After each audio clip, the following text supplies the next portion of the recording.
اللہ سے کرے دور وہ تعلیم بھی فتنہ، املاک بھی اولاد بھی جاگیر بھی فتنہ، ناحق کے لیے اٹھے تو شمشیر بھی فتنہ، شمشیر ہی کیا نعرہ تکبیر بھی فتنہ۔ دوستو میں نے آپ حضرات کے سامنے آیت کریمہ پڑھی، قل هل يستوي الذين يعلمون والذين لا يعلمون۔ اللہ نے فرمایا اے محمد صلی اللہ علیہ وسلم آپ کہہ دیجئے کیا برابر ہو سکتے ہیں وہ لوگ جو جانتے ہیں اور وہ لوگ جو نہیں جانتے؟ یعنی عالم اور جاہل برابر ہو سکتے ہیں؟ ہرگز برابر نہیں ہو سکتے۔ انما يتذکر اولو الالباب، لیکن اس بات کو تو صرف عقل مند لوگ ہی سمجھتے ہیں۔ اور حدیث شریف جو مشہور ہے من یرید اللہ بہ خیرا یفقہہ فی الدین، یہ روایت بخاری شریف اور مسلم شریف دونوں کتابوں میں آئی ہے۔ اللہ کے رسول صلی اللہ علیہ وسلم نے ارشاد فرمایا جس آدمی کے ساتھ اللہ تعالیٰ خیر کا ارادہ فرماتے ہیں، بھلائی کا ارادہ فرماتے ہیں، اس کو دین کی سمجھ عطا فرماتے ہیں۔ تو اس حدیث شریف میں شراح حدیث نے دو باتیں لکھی ہیں کہ اس حدیث شریف سے دو باتیں معلوم ہوئی۔ پہلی بات تو یہ معلوم ہوئی کہ یہ تفقہ فی الدین یعنی دین کی سمجھ کا حاصل ہو جانا بہت بڑی نعمت اور اعلیٰ کمال کی چیز ہے، اور یہ شرف یہ دولت ہر کس و ناقص کو اللہ تعالیٰ عطا نہیں فرماتے ہیں، ہر کس و ناقص کو یہ دولت حاصل نہیں ہوتی ہے۔ دوسری چیز اس حدیث شریف سے یہ معلوم ہوئی جس کو تفقہ فی الدین یعنی دین کی سمجھ حاصل ہو جائے وہ بڑا ہی خوش نصیب ہے، اللہ تعالیٰ نے اپنی خصوصی فضل سے اس کو خیر عطا فرمائی ہے، لہذا اللہ تعالیٰ کی شکر گزاری اس پر لازمی چیز۔ اور دوسرے حدیث شریف جو مشہور ہے آپ سنتے رہتے ہیں طلب العلم فریضۃ علی کل مسلم و مسلمہ، یہ روایت ابن ماجہ شریف میں آئی ہے۔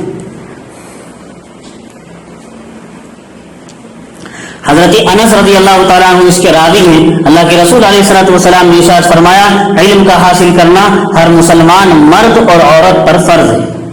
اور امام بیہقی نے شعب الایمان میں لفظ مسلم تک اس حدیث کو نقل کیا ہے۔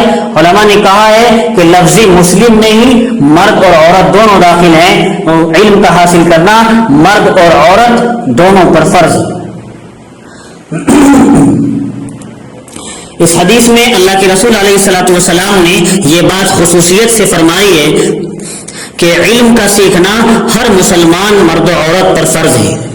کسی مسلمان کے لیے درست نہیں ہے کہ وہ زیور علم سے خالی ہو، زیور علم سے عاری ہو اور اس کو ضروریات دین کی بھی واقفیت نہ ہو، لیکن یہاں علم سے شریعت کا علم مراد ہے۔ اس حدیث شریف میں لفظ علم سے شریعت کا علم مراد ہے اور فریضہ سے فرض عین مراد ہے۔ شراح حدیث کہتے ہیں علم سے وہ علم شرعی مراد ہے جس سے کسی بندے کو راہ فرار نہیں ہے۔ لفظ علم سے وہ علم شرعی مراد ہے، شریعت کا علم مراد ہے جس سے کسی بندے کو راہ فرار نہیں ہے، یعنی اس سے بچ نہیں سکتا۔ جیسے اللہ تعالیٰ کی وحدانیت کا علم، اللہ کے ایک ہونے کا علم حاصل کرنا، رسول کی نبوت کا علم حاصل کرنا، نماز وغیرہ کی کیفیت وغیرہ کا علم حاصل کرنا۔ یاد رہے علماء نے کہا ہے اس حدیث شریف کی شرح کرتے ہوئے کہ جب انسان پر بالغ ہونے کے بعد نماز اور روزہ فرض ہو جائے تو نماز اور روزے کے ضروری مسائل کا سیکھنا بھی فرض ہے۔ جیسے نماز اور روزہ بالغ ہونے کے بعد فرض عین ہے، ایسے ہی اس کے ضروری مسائل کا سیکھنا بھی فرض عین ہے۔ اور جب مالدار ہونے کی وجہ سے زکوٰۃ فرض ہو جائے تو زکوٰۃ کے ضروری مسائل کا سیکھنا بھی فرض عین ہے، اور جب حج فرض ہو جائے تو حج کے ضروری مسائل کا سیکھنا بھی فرض عین ہے۔ اور اجتہاد اور فتوے کے مقام تک پہنچنا یعنی عالم بن جانا، مفتی بن جانا، یہ فرض کفایہ ہے۔ اگر بستی کے اندر اور بعض علماء کے قول پر محلے کے اندر ایک بھی عالم یا مفتی نہ ہو تو تمام بستی والے گناہگار ہوں گے۔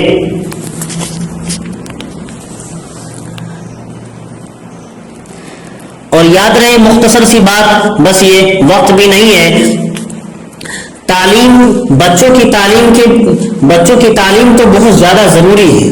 اگر تعلیم ہمارے بچوں کے پاس نہیں ہوگی، یہ ضروری واقفیت آپ اپنے بچوں کو مکتب میں داخل کرائیں جس میں قرآن کی تعلیم بھی حاصل کریں، اور ضروری دین کی واقفیت بھی قرآن کریم کے ساتھ حاصل کریں۔